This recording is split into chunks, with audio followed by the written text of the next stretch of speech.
Fala pessoal, tô começando aqui mais um podcast e hoje é muito especial. Tô com duas feras aqui, Wander Valverde, foi meu treinador aí durante muito tempo no MMA. Tô com a Josiane aqui, campeã mundial pan-americana de MMA amador, né? Duas feras. A gente vai estar fazendo aí um bate-papo muito especial, né? Falando sobre esporte, sobre esse projeto aí magnífico do MMA amador que o Wander vem desenvolvendo há alguns anos aqui no Brasil, né? Trazendo grandes estrelas aí que estão despontando no cenário mundial.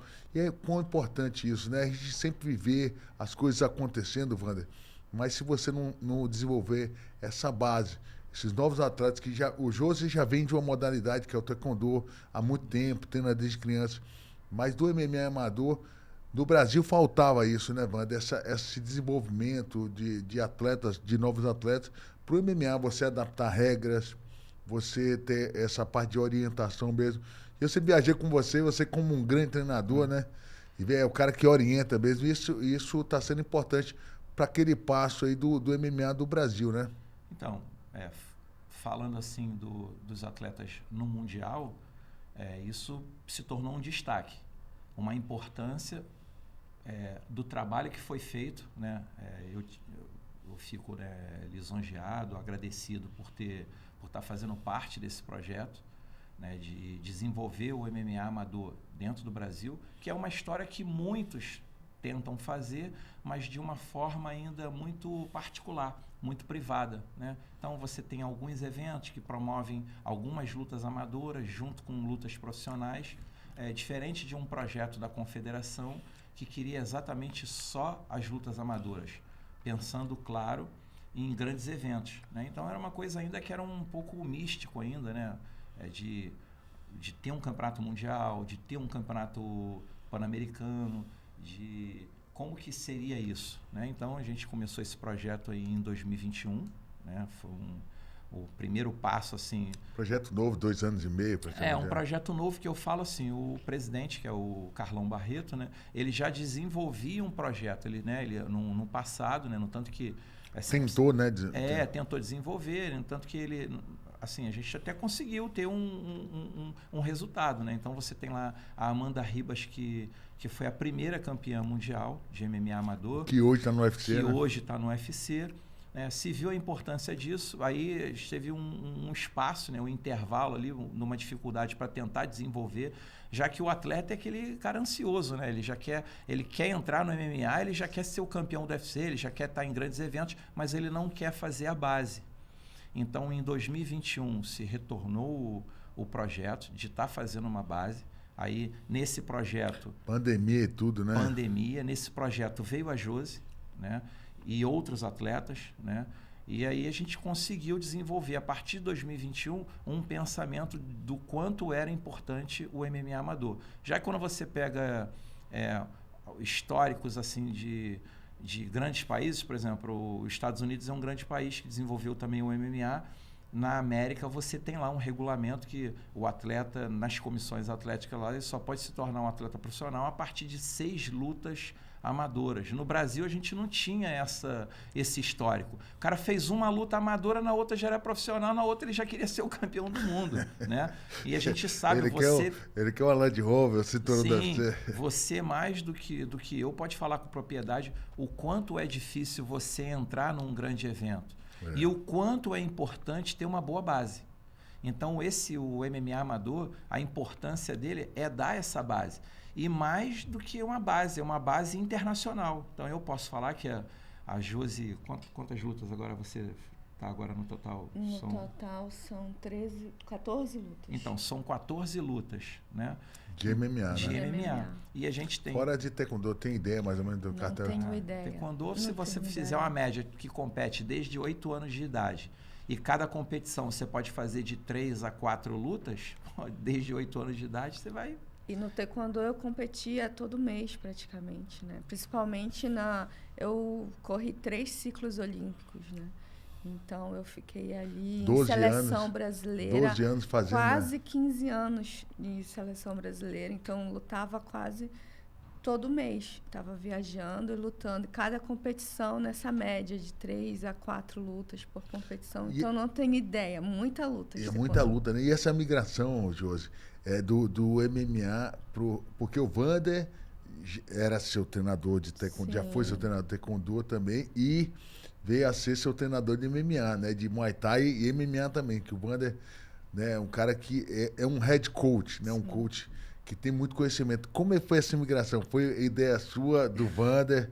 Você fala assim que sempre um professor que bota as maluquices na cabeça do aluno. Aí eu sempre falo assim, cara, o cara confia mais em mim do que eu mesmo, né? Sempre assim, né?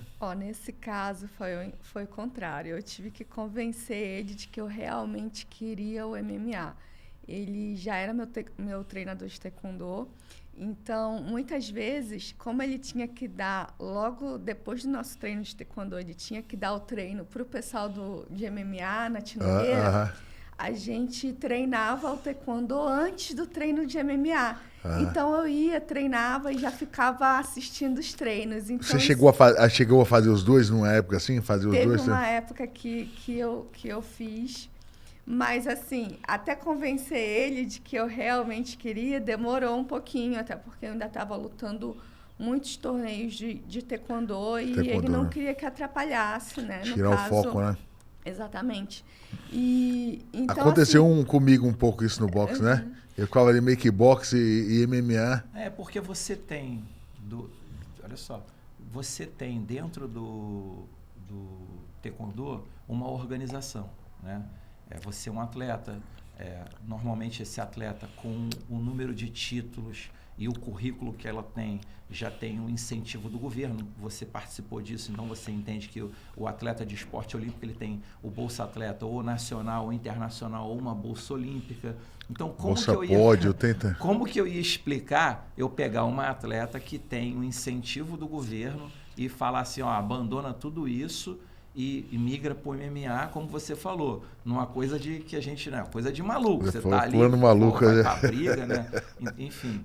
Então, eu não queria estar fazendo isso. Além disso, eu como treinador sempre fui muito responsável.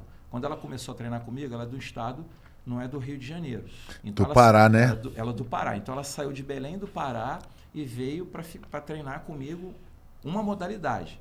A família está confiando nisso, Saiu do Pará para desenvolver e chegar no objetivo dela. Qual era o grande objetivo dela? Chegar numa Olimpíada. A gente conseguiu chegar na Olimpíada? Não, mas a gente ficou muito próximo. Você entende, já foi do esporte olímpico. Foi para a seleção, né? A gente foi para a seleção, a gente brigou pela vaga olímpica, mas já é uma coisa que é muito detalhe. Você estava explicando aí, a questão das vagas são reduzidas. Então, as vagas são reduzidas, no eu acredito. Também, né? No feminino também, né? Que são 4 categorias de peso no masculino e 4 categorias de peso no feminino. Então, isso tudo, assim, a gente fez o nosso melhor, a gente investiu, ela fez camp junto comigo, ela fez camp fora do Brasil, a gente procurou os melhores treinadores internacionais da época para poder também melhorar a condição dela como atleta, só que como é que eu ia explicar para a família e falar assim, a Josi agora, ela está querendo o MMA, mudou, né? Eu não tinha como explicar isso. Então, a todo momento eu falava... E você tinha uma... Eu tinha um trabalho. Vocês tinham uma meta, né? Uma meta. Meta. Eu não podia estar mudando. E eu não queria que ela mudasse isso tão rápido. No momento que a gente encerrou esse período de ciclo olímpico, aí não teve mais, que aí a cobrança dela já foi maior e falou, eu falei, eu tenho certeza que você quer? Eu mostrei todas as possibilidades, eu levei ela no evento, a gente assistiu, falei, você tá vendo ali, aquilo ali pode acontecer com você está preparada para isso? Ela falou, tô. Aí eu falei, cara, não vai ter como correr. Aí a gente, em 2021, teve essa oportunidade, houve uma convocação de atletas para formar uma seleção brasileira e ir para um campeonato mundial. Ela nunca tinha lutado nenhuma luta de MMA. Eu fiz uma preparação assim, tipo, em tempo recorde, confiando. Quanto tempo é isso que é mesmo? A gente fez uma preparação de, de um mês. Um mês. Num mês. Eu falei assim, você vai acreditar? Aí entrou a muita maluquice. Distância, né, Wander? Então. Aí eu peguei... não podia grudar. Aí eu falei assim, eu peguei as habilidades que ela já tinha. Falei, Geralmente taekwondo tem uma distância muito boa. Tem uma distância, né? E eu daí enfrentar uma menina do jiu-jitsu. Aí eu falei assim, ó, ela é do jiu-jitsu. Então, então você tem que tocar e se mover aí o tempo todo. Enfim, deu certo, a gente foi pro Mundial. A gente até conseguiu sair bem. Você desenvolveu uma estratégia, né? Uma estratégia. Teve que pegar essa estratégia e seguir a risca, né? Não tinha tempo hábil. Chega na hora de uma luta de MMA, o cara, fica nervoso, se agarra, né? Agarra. Ele vai e traz a estratégia assim, né? Então, não tinha. Foi uma estratégia ali rápida, mas porque ela queria vivenciar isso. Aconteceu da gente ir pro Mundial. Nesse primeiro Mundial, venceu a seletiva. Nesse primeiro Mundial até foi um resultado assim que foi bom, porque a gente ficou em terceiro lugar, para quem nunca tinha lutado MMA na vida, ir para um campeonato mundial e conseguir chegar em terceiro lugar. Aí eu falei, bom... E serviu de experiência, né? Muita, né? Aí, foi o primeiro campeonato? Já foi o Mundial? Já foi o Mundial. Já foi o Mundial. Já foi no fogo. Já botou a menina no Mundial. E eu sei que o nível é muito alto. Eu já vi um Mundial lá no em Vegas, se eu não me engano, 2015, alguma coisa.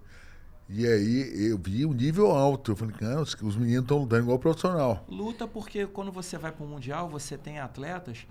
Por exemplo, ela tinha uma luta a nível nacional. Mas quando você chega lá e a gente vai acompanhar o currículo de todos os atletas, já tinha atleta com 15 lutas, com 20 lutas. Eu enfrentei e ganhei meninas que já tinham mais de 20 lutas de MMA nesse primeiro Mundial. Assim, meninas bem experientes. Por isso que eu acho que esse projeto do MMA amador, ele é fundamental para o Brasil. Sim. Porque a gente chega aqui, por exemplo, pega um menino com 8 lutas, sei lá, 7 lutas de MMA, 8, aí esse moleque vai para um evento internacional, ganha lá, joga o cara com 10 lutas no UFC. Chega no UFC, ele vai disputar com pessoas do nível da Josi, que passou uma vida toda, 12 anos, lutando 3 ciclos olímpicos de boxe, de wrestling, e aí você pega um menino, quantas lutas você pega? Um menino com 10 lutas, o outro com 6 lutas, 200. Não tem como comparar a experiência, né, mano? Então, a América, a gente sabe que tem uma tradição muito forte de grandes atletas americanos serem de uma modalidade olímpica também, wrestling. O atleta olímpico, ele já tem uma cultura, ele vem com uma cultura dentro dele diferente. Ele vem com uma cultura de atleta. E isso melhorou muito o desenvolvimento do MMA. Porque no passado não era uma cultura de atleta, era uma cultura de defender a bandeira da academia, de defender o seu mestre, da tua modalidade. Né? Era jiu-jitsu contra o Muay Thai. Isso. Contra o luta livre. Então, quando você começou a enfrentar atletas que viam uma cultura de esporte olímpico, de entender que ele precisa comer bem, dormir bem, fazer todo o treinamento dele, descansar, isso tudo, isso mudou. Ser atleta, né? Ser atleta. Aí o MMA, ele evoluiu muito a partir disso. Então, os atletas olímpicos, ele vem com uma cultura diferente. Imagina, você está num esporte que você, para tentar uma medalha olímpica, é um ciclo de 4 anos. É muito tempo para você ficar ali só pensando, eu vou chegar na Olimpíada, vou chegar e depois o próximo passo. Eu vou chegar e vou medalhar, eu vou chegar e vou medalhar, né? Então, o caminho do MMA era mais fácil para todo mundo. Tipo assim, você vai ali, fez uma luta, ganhou, perdeu. Se ganhou, recebe lá a tua graninha. Qualquer dinheiro, se perdeu, treina de novo e tenta a próxima, né? No ciclo olímpico, não.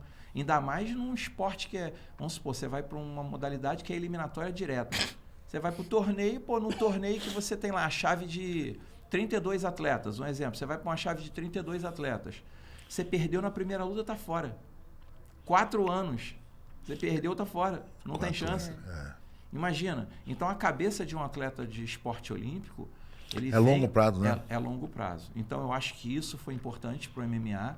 Esse trabalho do MMA amador, ele é muito parecido com essa cultura do esporte olímpico. Porque quando você vai no campeonato mundial, como você citou, e eu tive presente em 3 campeonatos mundiais e 2 campeonatos pan-americanos, o nível é muito alto.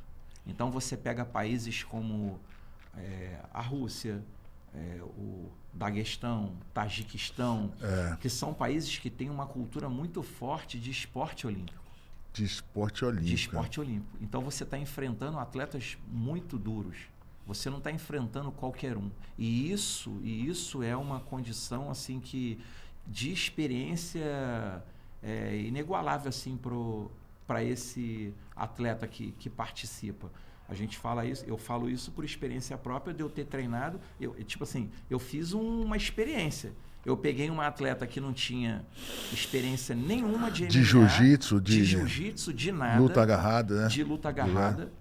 Preparei ela e a gente foi para o confronto onde você tinha atletas, sei lá, você tinha atletas de seleção olímpica, de wrestling, ou que já vinham da tradição de uma modalidade tipo sambo, que você conhece, que é uma modalidade russa, né, de combate tipo também. Um judô, né? Tipo luta judô, agarrada. Né? Atletas de modalidade de esporte olímpico como o judô. Né? Então, assim, a experiência, eu falo, quem tiver a oportunidade de disputar um campeonato mundial e entender a importância de estar participando, independente de você ser campeão ou não, você vai entender que para o teu futuro no MMA profissional, isso vai valer a pena. Porque imagina, você pega, por exemplo, no caso dela, são 14 lutas, 15 lutas. Eu tenho 13 lutas internacionais e uma luta nacional. Então, quando você chegar lá no UFC, eu falo esse caso.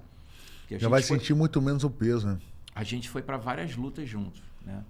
A luta que eu mais senti foi quando a gente lutou em Curitiba. Até porque a gente estava vindo de... Lutador tem esse momento. Está vindo num momento bom, tem um momento ruim. Eu estava do momento ruim, mais lesão, ruim, a gente derrota. Precisava de uma vitória. Mas não era nem isso. Você treinou, a gente sabe da capacidade do atleta. Está treinado. Então, quando você confia no atleta, ali é uma decisão. Pode acontecer o detalhe de dar errado. Mas a gente vai confiante que vai vencer. Mas na hora que abriu a cortina, dentro de um estádio de futebol, que deu 45 mil pessoas, se eu não me engano. Foi um recorde no Brasil. 47 mil pessoas. 47 mil. E todo mundo gritando ali o teu nome, aí aquilo foi impactante. Teu nervoso. Porque você olha assim, eu falo... Aí tu pensa assim, cara... Aqui a gente não pode perder... Tu reza vários Pai Nosso, Ave Maria, tu fala que a gente não pode perder essa luta. Entendeu? E vai, né? Então a energia ali era muito grande. Então quando você vai para um campeonato mundial, você melhora um pouquinho isso no atleta. Ele não vai ser aquele atleta que vai entrar... Ele sente menos, né, Ele sente menos. Ele olha para o lado e ele, cara, onde eu tô? Né? E você tinha já uma experiência, porque você lutou o Pride. O Pride era aquela loucura de lutar com 60 mil, 80 mil pessoas. Eu não fui no Pride. Então, o público maior que eu peguei foi aquele público ali de Curitiba, 45 mil pessoas. Eu, como treinador, senti, eu falei, cara, e agora? Não pode dar errado. Não pode. Né? Mas só que naquela hora é aquela motivação, vamos, não sei o quê. Graças a Deus deu tudo certo. Mas são experiências que são individuais e cada um vai precisar vivenciar isso. Então, o que eu tento fazer com um atleta é passar um pouco dessa experiência, trazendo do profissional, mostrando para ele que ele precisa melhorar, fazer uma base boa para quando ele chegar lá no profissional, ele sentir menos, né? Sentir menos, né? E agora nessa sua experiência, Josi, do taekwondo e agora pro MMA, né? Porque é uma luta... eu vejo muito assim que... Sorte sua que você tem um Wander ali, que é um cara que passa calma, é motivador, um cara que passa confiança, mas para muitas meninas soltou ali e é um MMA. Você está treinando isso, né? E como você vem de uma modalidade, aí foi novo para você chegar ali do MMA, do taekwondo, você já viu aquele cenário de muita gente, muita torcida e tal, mas assim, você entrar no cage do octógono, né? Aquela sensação, que as primeiras vezes que eu entrei, eu falei, pô, a luta aqui ela é mais emocionante, porque ela tem muitas variáveis, né? A minha pode derrubar, pode ir pro chão e tal, e tudo que você não quer é cair no chão, se a sua estratégia é ser bom em pé, né? Muito chute, muito soco, aí você não quer cair no chão, aí você na sua cabeça, a nossa cabeça, a cabeça do atleta, e se eu cair? Para você controlar esses pensamentos ali, como é que é? Pô, abriu, tá lá, e nas primeiras vezes, como é que foi? Gente, assim, realmente é indescritível, na verdade, a sensação é muito diferente. Adrenalina, né? É muito diferente do que eu já havia vivido no taekwondo, né? Mas eu posso dizer que sim, a experiência no taekwondo me deu, sim, uma bagagem emocional para enfrentar de forma diferente. Até porque eu já comecei no mundial e já comecei enfrentando meninas muito experientes. Então, assim, tudo que eu vivi no taekwondo foi importante essa bagagem que eu vivi ali, de ter sido reserva olímpica, de ter feito uma trajetória de 3 ciclos olímpicos com várias competições importantes no sentido psicológico e mental. Mas a adrenalina do MMA realmente é outra coisa. Quando fecha aquela grade ali, é outra coisa. E realmente passa tudo isso na cabeça. Poxa, eu não posso cair. E se eu cair, como é que vai ser? Como é que vai ser se eu passar por algumas situações que eu não vivi ainda? Então, assim, ter que controlar isso na cabeça e na verdade, confiar no meu jogo. Eu acho que isso foi crucial. Confiar na estratégia. Essa parte do seu jogo, confiar no seu jogo. Tem muito essa confiança que você tem no cara que está do lado, que é o Wander, né? Que são os treinadores. Que o cara vai te dar essa confiança, né? Vai dar certo. Que se o cara que está do seu lado, você sentir uma gotinha de dúvida assim, você dá uma, né? E confiar realmente no trabalho dele. Sempre confiei muito no trabalho dele. O Wander, porque eu fiz todo o nosso projeto, foi meio parecido até com o que ele viveu. Ele foi atleta de taekwondo, e depois ele também foi atleta de Muay Thai e passou a treinar os atletas de MMA. Eu vim do taekwondo, depois eu primeiro treinei Muay Thai com o Wander. Ele não me colocou no MMA direto. Primeiro, ele deixou eu treinar Muay Thai com ele. Então, eu fiquei treinando Taekwondo e Muay Thai. Até o momento que ele disse assim, zerou Taekwondo. Passei alguns anos sem treinar Taekwondo, só treinando Muay Thai. Para chegar no MMA e conseguir fazer essa mistura. Então, a minha trocação hoje, graças ao Wander, eu tenho mais noção das armas que eu tenho na mão e como utilizar isso a meu favor. Então, ter essa confiança de que, apesar de em outras áreas do MMA não ter tanta experiência, eu tenho armas que me deixam confortável e segura de combater e para acreditar. E ter um técnico de experiência, de excelência do lado para montar uma estratégia certa e a gente ter condições e acreditar que a gente pode enfrentar qualquer atleta, seja em cima e seja no grappling também, porque aí hoje a gente já tem mais treino, assim, mais experiência graças ao MMA amador. Então, assim, essas experiências do MMA foi crucial nessa minha transição e para eu ter a confiança que eu tenho hoje, tanto no meu jogo, para a gente montar um jogo de luta onde eu me sinto com mais combatividade, vamos dizer assim. E tanto na área em pé, tanto na parte do grappling. Então, assim, eu só tenho a agradecer quem eu tenho do lado, né, como treinador e também como esposo, então a gente tem uma sintonia, tanto profissional como pessoal, e confiar nesse trabalho e confiar nas nossas armas, no que a gente desenvolveu até aqui. E a cobrança, né, por ele ser esposo, assim, teve mais cobrança? Porque assim, eu sempre falo, né, eu com meu irmão, a gente tem uma intimidade, eu com minha mulher tenho intimidade. E aí eu cobro mais ela me cobra mais. Meu irmão também, né? Às vezes ele me cobrava, pô, irmão, você não cobra os caras assim comigo, tem que ser assim. E ele me cobrava muito, né? Negócio de quando a gente treinava junto e tal. E aí você sentiu alguma vez assim que teve mais cobrança, ou por ele gostar demais, ele cobrava mais, né? Lógico. Já teve isso alguma? Não, tem o tempo todo. Eu cobro mais e ponto. Ou vai ser assim ou não vai ser. Por que eu falo que é cobrar mais? Primeiro porque ela veio de outro esporte. Então ela veio de um esporte que é um esporte que as regras são totalmente diferentes e bem definidas. Então você está num esporte que você pode chutar da cintura para cima, você não tem soco no rosto. Aí você vai pegar alguém para treinar, somente da categoria feminina. Você pode chutar para embaixo, né? Você pode ser derrubado, você pode tomar soco, você pode tomar cotovelada, você pode sair com a cara toda arrumadinha, mas você pode sair com a cara também toda cortada. Então, existe uma cobrança que é uma cobrança de responsabilidade, de mostrar o passo a passo. Porque, por exemplo, ela vem de esporte, taekwondo. Então, quando eu falei para ela, a gente vai ter que dar um tempo no taekwondo, mas é o tempo no taekwondo competitivo. Porque é diferente. você treinou boxe, você entende. O soco do boxe, quando você está com uma luva grande na mão, é uma coisa, e quando você está com uma luvinha de 4 onças, é outra coisa. Explorar a velocidade, né? Você tem que treinar, são posturas diferentes. Então, o que eu faço é pegar toda essa técnica que ela já tem, dessa modalidade, e adaptar para o que vai acontecer. Então, ó, você pode chutar, mas tem que ser dessa forma aqui, porque se você não chutar assim, você pode ser agarrado, ou pode acontecer isso, ou pode acontecer aquilo. Mas claro que a gente ainda usa, por exemplo, no primeiro Mundial, foi engraçado que o Rodrigo estava presente no primeiro Mundial, e estava no corner junto com ela. E aí chegou um momento que a gente está acostumado a lidar com a nomenclatura do MMA normal, do boxe, da jab, direto, single leg, double leg. E tudo que eu falava com ela era a nomenclatura do taekwondo. E o taekwondo é um esporte que é de origem coreana. Então, os nomes são bem característicos. O Rodrigo estava entendendo. Aí, eu falava um negócio, o Rodrigo não entendia nada. Depois isso virou até, tipo um meme entre a gente. Que, eu falava e ela obedecia, mas ele não sabia o que ia acontecer. Eu falava, ó, quando ela fizer isso, você faz assim.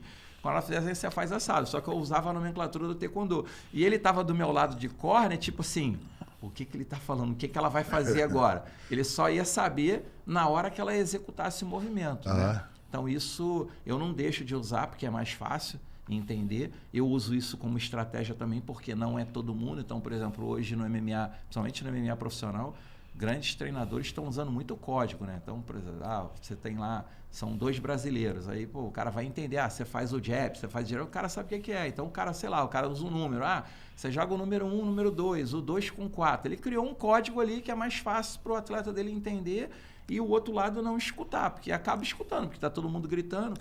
Com ela eu já tenho um pouco mais de facilidade, que é uma nomenclatura que é característica da modalidade, que se ninguém participou da modalidade, não vai entender nada. Então, isso pra gente já é algo positivo ali nas lutas. E toda vez que a gente pode, a gente consegue aplicar. No tanto que no primeiro Mundial a gente aplicou muito, né? O taekwondo é um esporte que usa muita velocidade, é muito característico pelos chutes. Então, a gente conseguiu aplicar bastante. Mas no Pan-Americano, que foi esse último Pan-Americano agora, na Colômbia, a gente venceu a final com um nocaute, com um chute rodado, né? E agora, nesse... Com ponteira, foi agora? Não. E agora, nesse Mundial, a gente também conseguiu aplicar um chute rodado e nocautear também adversário. Então, tipo assim, a gente já tem alguma... Então, o mundo já começou meio... né? Então, os comentaristas já começam... Cada rodada bonita foi na final, né? Não, aquele ali foi na... Foi nas quartas de final, nesse Mundial, né? No final, foi no Pan-Americano, a gente na final, e agora nas quartas de finais a gente conseguiu aplicar um chute rodado, mas a gente já vem aplicando isso. Então, por exemplo, na final ela tentou, a menina estava mais esperta, mas isso já mexeu com o psicológico, tipo assim, rodou, aí ela já não quis entrar tanto, então isso vem sendo um meio facilitador para a gente. Falar, ela não tem essa percepção, ela não consegue enxergar isso que você faz. Independente de tu acertar ou não, faz porque isso vai parar ela. Ela vai ficar de longe, ela não vai querer entrar. Então, a gente tem um tempo melhor para a gente poder pensar na estratégia, tipo, de defender, de atacar, de você tentar surpreender. Ela tá achando que vem só chute, vamos jogar a mão, porque a gente começou a treinar melhor a parte do boxe. Ela tá achando que você não vai derrubar, vamos tentar derrubar. Então, a gente sempre tem alguma arma que, independente de você ter o sucesso ou não, mas a gente usa para poder quebrar um pouco aquele pensamento, né? Porque todo mundo estuda todo mundo, né? Hoje você pega lá o vídeo, tá no YouTube, hoje o acesso é fácil. Então você olha lá, ela faz isso, faz aquilo, ele faz assim, ele faz assado. No papel tá tudo certo, mas como você falou, quando chega na hora é complicado, entendeu? Mas a gente vai jogando as peças e é um xadrez, né? A gente vai jogando as peças e vai mexendo de acordo com o que está acontecendo ali a cada minuto, a cada round, enfim. É esse trabalho que a gente vem desenvolvendo que nesse Mundial foi um sucesso para ela. Era uma coisa que ela queria muito, porque a gente foi no primeiro Mundial, ficou em terceiro. Depois a gente foi para a Sérvia, 2022. Segundo Mundial. Eu cheguei na final, né? Mas eu saí da semifinal com a mão quebrada. Tive uma fratura e aí... Só que ficou inviável lutar. Porque realmente foi uma fratura deslocada e tudo. não tinha como. Chegou a fazer cirurgia? Tive que fazer cirurgia. Então tive que fazer redução, né? Colocar os ossos no lugar. Na hora ela queria lutar, quando eu peguei aqui, ela falou, eu acho que eu quebrei a mão, mas eu acho que dá para fazer alguma coisa pra gente lutar. Era final, era uma coisa que ela queria, a gente ia pegar uma atleta da casa, da Sérvia. Aí eu peguei, tira a luva aí, deixa eu ver. Nem deixa o médico, porque tem todo um controle, né? O atleta sai, o médico vai olhar, vai dar um check se de continuar ou não. Eu falei, nem passa pelo médico, deixa eu ver como é que tá a mão. Quando eu olhei a mão, eu falei, acabou o Mundial pra gente. Aí ela, não, dá pra lutar. Não, chega. Né? Mas ficou aquele sentimento que a gente fez todo um planejamento. Poderia ter ganhado, né? Das adversárias. A gente vai chegar, a gente vai fazer assim, vai fazer assado. E tava dando tudo certo, só que, sei lá, aconteceu. Deu lá a mão na cabeça da menina. E nesse Mundial, por incrível que pareça... Com qual adversário de qual país? Foi contra a Áustria. E a gente estava fazendo o planejamento, todas as atletas já estavam preparadas para o chute dela. Eu falei, nesse Mundial a gente vai usar mais boxe. E a gente estava enfiando um cacete nas meninas de mão o tempo todo. Tem. Mas aí, sei lá, deu uma cocada lá errado. Pegou, acontece, faz parte, entendeu? Mas ficou aquele sentimento. E aí ficou uma coisa... Como é que a luva, ela é um pouco mais acolchoada? É um pouquinho mais acolchoada. Do que do MMA? Vamos botar assim, a luva de MMA é de 4, a do MMA amador é de 6. Então ela tem quase a mesma coisa. Quase a mesma coisa, né? E é diferente que você também não pode nem botar tanto aquela bandagem. Quando no MMA você bota uma luva de 4 ondas, mas você enche de bandagem, né? Não, enche disparado. O outro você não pode, né? Não pode colocar, enfim. Então termina que dá no mesmo, enfim, né? Mas ficou isso.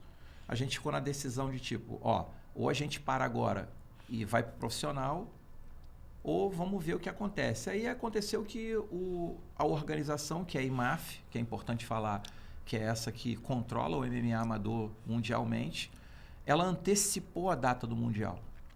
A gente chama desse Mundial agora. Desse último agora. E aí foi uma correria.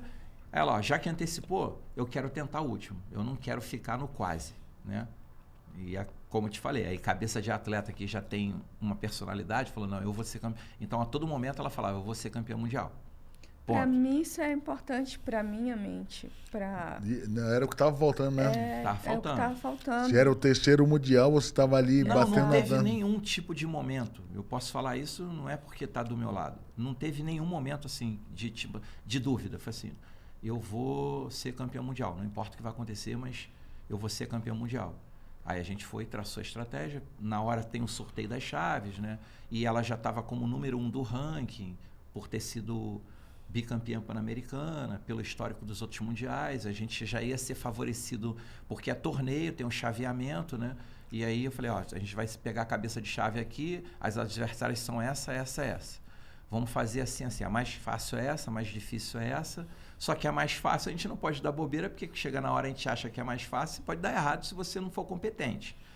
É mais fácil. Às vezes é mais fácil, mas ela vem com muita vontade, né? É isso aí. E chegar lá na hora é outra coisa. A gente já sabe como na hora, né? geralmente, na um azarão vem. Coisa. Não adianta. Você tem que. Eu sempre falei para os meus atletas o seguinte: quando você luta com alguém que você considera que tem um nível abaixo de você, mata logo ele. Por quê? Se você der aqueles 5 segundos de coragem para ele, pode dar ruim. Vai puxar o louco. O cara tá desacreditado. Vai puxar um louco e vai... Ele tá desacreditado. Mas se você der aqueles 5 segundos de coragem para ele, ferrou. Era tudo que ele queria para tentar virar aquela luta. Então a gente não pode dar essa oportunidade para um adversário que a gente considera que está num nível abaixo. Ele ainda não tem mais experiência que você, enfim. A gente tem que ser realista. E aí a gente fez todo esse planejamento, mas a todo momento era, eu vou ser campeão mundial, vou ser campeão... Então nunca passou na nossa cabeça que não seríamos campeão do mundo.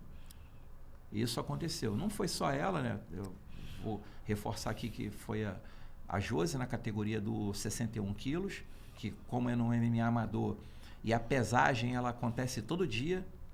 Então, por exemplo, você faz uma luta, então, por exemplo, a pesagem é 7 da manhã e 11 horas da manhã começa a luta. Aí você venceu...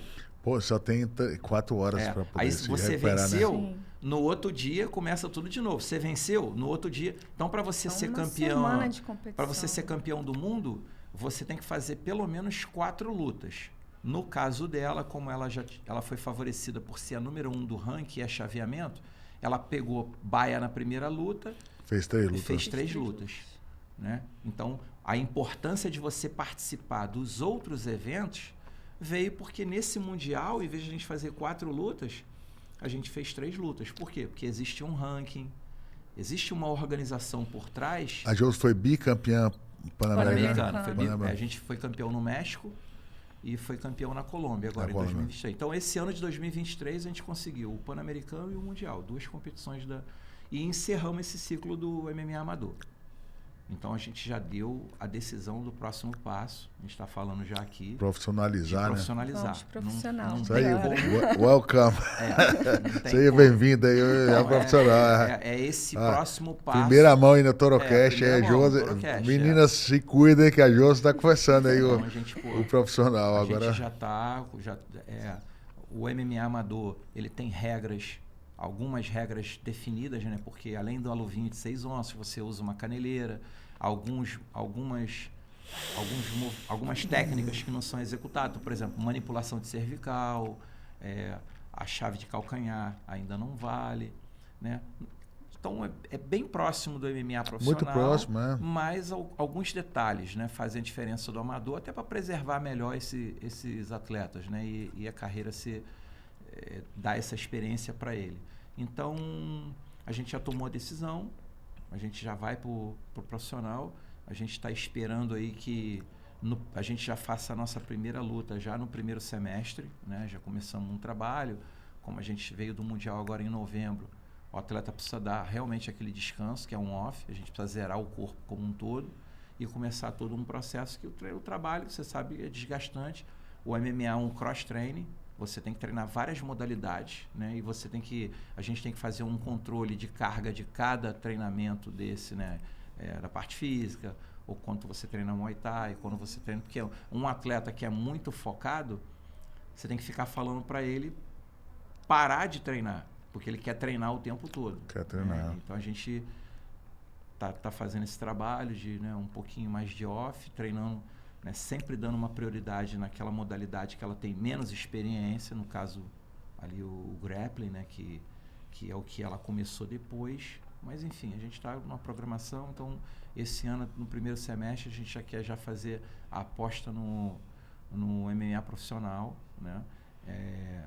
A gente vai tentar se aproveitar dessa condição de campeão mundial até para dar um passo à frente. A gente não precisa ficar tentando entrar no circuito nacional, igual quem não participa de uma base boa, ele tem que ficar vindo dos pequenos como a Amanda, né, já foi ali para o UFC com o tempo. Então a gente está tentando isso, né, tentar dar um passo um pouco mais à frente, já que ela está com esse número de lutas positivas, né, e com um currículo, né, positivo. Enfim, a gente vai tentar aproveitar isso, né. Falar também das meninas, que o Brasil ficou em segundo lugar, que foi inédito. Segundo lugar. Foi inédito para a nossa organização, né?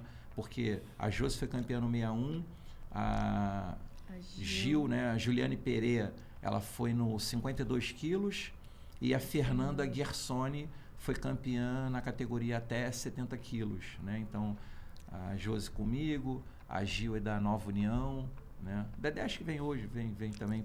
Vai vir mais tarde também. Vai vir mais tarde, então o Dedé vai ter a oportunidade de falar também, né? Então, sabe, esse momento de seleção brasileira foi muito legal, porque a gente também tem essa participação de todos, né? Todo mundo torcendo. No caso, comigo ali estava presente a Kathleen, que é uma atleta do UFC e leva essa motivação de ser uma atleta profissional.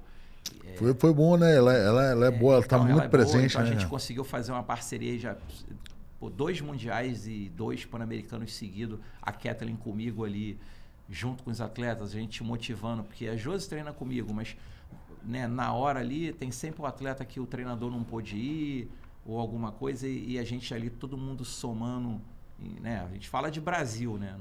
Não tem o time...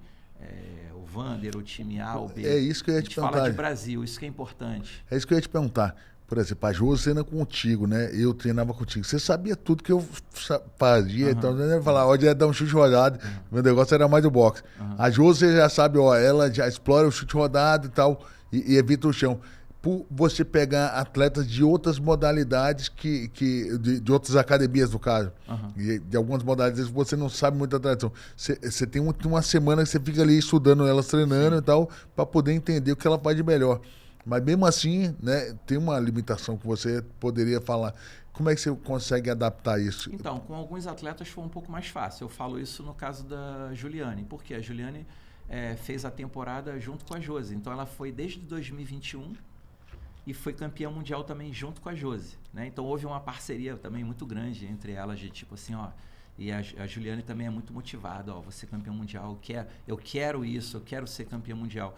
Então, como a gente veio desde 2021, você vem acompanhando um atleta, você já sabe mais ou menos. Eu, como treinador, o que eu faço? Eu pego o esporte base dele, jiu-jitsu. Então, eu nunca falo ao contrário. Eu falo, se o esporte dele base é o jiu-jitsu e o que ele acredita mais é no jiu-jitsu, quando eu vou falar alguma coisa, sempre vai ter o jiu-jitsu envolvido. Ó, você vai dar um soco, derruba. Eu só olho se vai ser de single ou de double. Puxei pro seu, né? É a fórmula que é mais fácil para você lidar com o atleta. É não você tentar colocar algo que ele não domina. É sempre colocar algo que ele domina. Então, a minha facilidade de estar ajudando o outro no corner é justamente isso. Quando eu não conheço nada dele, o meu papel é motivador. Claro que eu estou enxergando, tipo, eu estou olhando lá, ó, cara, ele está arriscando o chute na tua cabeça. Cuidado aí, levanta mais essa esquerda. Mas eu não posso falar muito para ele, faz o contragolpe assim, faz o ataque assim.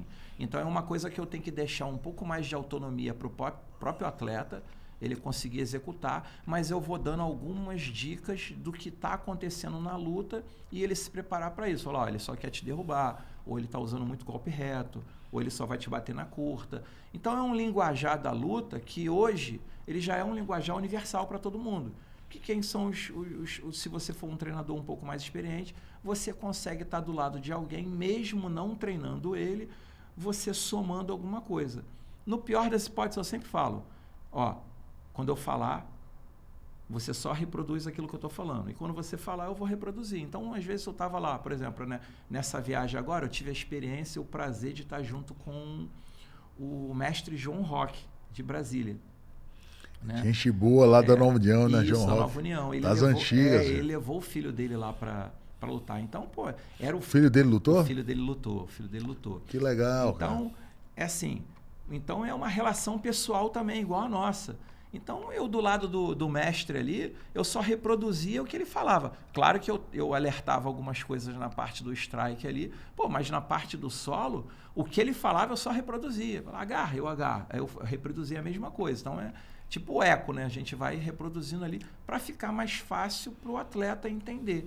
De não ter um corner, porque eu já vi muitas lutas que eu já assisti, o treinador não é tão experiente, então são 2 ou 3 modalidades diferentes, e cada um tá falando uma coisa. Aí tem um gritando soca, o outro derruba, o outro não, agora tu pula, agora tu foge, e o cara tá perdidão ali, né? A adrenalina. Isso confunde demais. Então, né, a experiência também me fez também, aprender isso, de você estar do lado de alguém, você saber respeitar a individualidade do atleta, né, de dar a dica mais importante. Você não vai conseguir resolver o problema todo dele. Na verdade é o seguinte, seria ótimo se o treinador pudesse ir só para a luta, dar aquele abraço, né? Quando dá aquele abraço, ficar quietinho, o atleta entrar, executar tudo. Já sabia, né? E o treinador não precisa gritar, não precisa fazer nada, né? Mas a gente sabe que não. Então qual é o nosso papel? É um papel de observador, que naquele momento o atleta bem treinado, a gente consegue conversar com ele. Tem uma sintonia maior. Tem uma sintonia maior. Isso que é importante. Quando você tem alguém do teu lado, que você tem uma sintonia. No caso de time, que é seleção brasileira, a gente pega atletas que são de equipes diferentes e entra mais o motivacional. Então, eu, pelo menos, como vim de esporte olímpico, a minha função é sempre agregar. Então, junta todo mundo, vamos almoçar junto, vamos jantar junto. Ó, o que você está precisando? Está precisando tirar peso? Você está precisando de... você quer aquecer? Você quer que eu segure a manopla para você? Você tem alguma técnica que você quer treinar? Por quê? Porque ali a gente está defendendo a bandeira do Brasil. Então, a Josi, individualmente, ela conseguiu o título dela, mas que eu acredito muito que o título dela e dessas meninas possam vir a somar junto com a confederação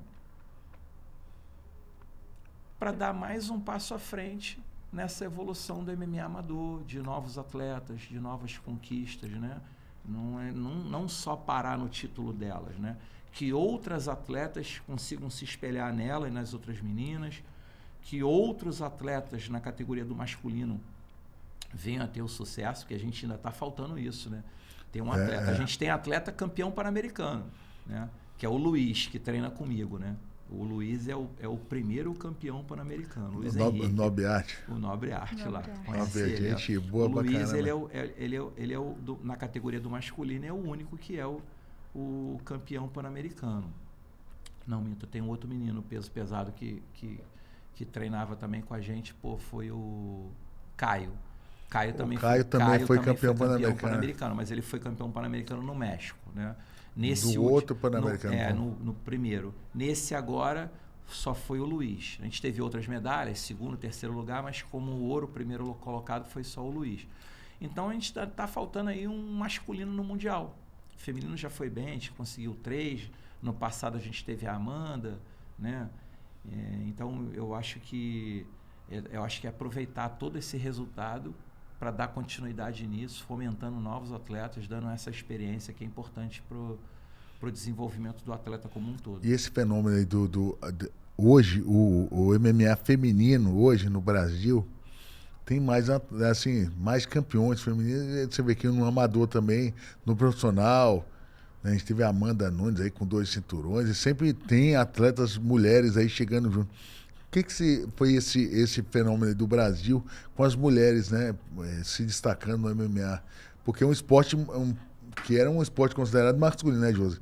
Você talvez já no começo, quando você falou, vou pro MMA, a pessoa, MMA e tal, era um negócio masculino. E agora, hoje em dia, tem tanta mulher praticando MMA e sendo campeão que as mulheres hoje estão vislumbrando esse caminho. Qual é esse fenômeno assim? Eu posso falar por experiência, assim, eu sempre fui treinador de equipe feminina. Eu treinava as duas categorias, o masculino e o feminino. E o feminino sempre se destacou. Por quê? A mulher ela é mais... Não é que é mais aguerrida, mas ela vai com mais vontade. Você vê que a luta de mulher, elas não ficam pensando muito, não. Quando começa ali, fecha a grade, uma quer decidir logo, não quer ficar, não é? O homem, ele tem um pouco mais ali, usa mais a estratégia, vai ali, espera. A mulher não, ela já vai. Então, ela promove, primeiro a mulher, eu acho que ela promove o espetáculo mais rápido. Por você saber disso, cara, você acha que você tem que lidar mais com esse negócio da emoção dela? Você tem que trabalhar muito emocional, né? Você saber, a mulher é mais brigadora, a mulher...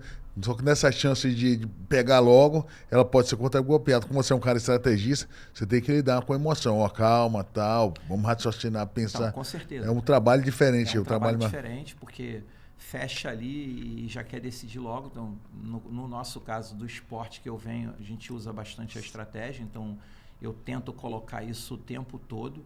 Além disso, eu acho que a mulher é mais comprometida. Ela não quer ficar na zona de conforto. Ela quer treinar. Viu, rapaziada? A rapaziada não. A rapaziada vai, o cara, final de semana, mestre, eu quero pegar uma praia, vou dar uma descansada, eu preciso do lazer. A mulher não. A mulher, eu acho que ela entra nessa pressão, né? Cara, é mundial aí.